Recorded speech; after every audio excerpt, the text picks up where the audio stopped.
মাননীয় স্পিকার, শেখ হাসিনার মূলনীতি গ্রাম শহরের উন্নতি।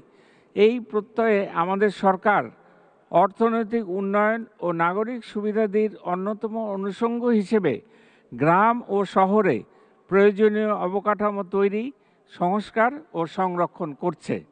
দেশব্যাপী যোগাযোগ অবকাঠামো নির্মাণ, সুপেয় পানি সরবরাহ, জলাবদ্ধতা নিরসন, স্যানিটেশন সুবিধা নিশ্চিত করা, ভূ-উপরিস্থ পানি সংরক্ষণ ও ব্যবহার বৃদ্ধি, বর্জ্য ব্যবস্থাপনার উন্নয়ন ইত্যাদির মাধ্যমে নাগরিক সুবিধা নিশ্চিত করা হচ্ছে। ঢাকাবাসীর দৈনিক প্রায় 265 কোটি লিটার পানির চাহিদার বিপরীতে ঢাকা ওয়াসা দৈনিক প্রায় 275 কোটি লিটার সরবরাহ করার সক্ষমতা অর্জন করেছে। এছাড়া চট্টগ্রাম, খুলনা ও রাজশাহী ওয়াসাও নগরবাসীর জন্য সুপেয় পানি সরবরাহ করছে। গ্রাম শহরের ব্যবধান হ্রাস করে দেশের সকল জনগণের জন্য সমান সুযোগ নিশ্চিত করার লক্ষ্যে আমার গ্রাম আমার শহর কর্মসূচি সহ নানাবিধ কার্যক্রম বাস্তবায়ন করা হচ্ছে।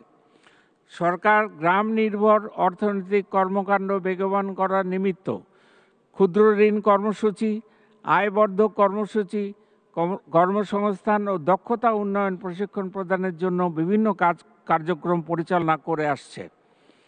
গ্রামীণ সুবিধাবঞ্চিত মহিলাদের ও বেকার যুবকদের আত্মকর্মসংস্থান সৃষ্টি, দুগ্ধ উৎপাদন বৃদ্ধি ও গাভীর জাত উন্নয়ন কার্যক্রম সম্প্রসারণে ও নারীর ক্ষমতায়নের লক্ষ্যে আবর্তক ঋণ সহায়তা প্রদান করা হয়েছে।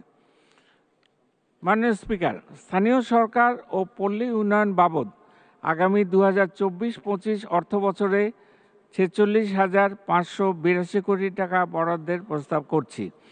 2023-24 অর্থবছরে এ বাবদ বরাদ্দ ছিল 48,137 কোটি টাকা।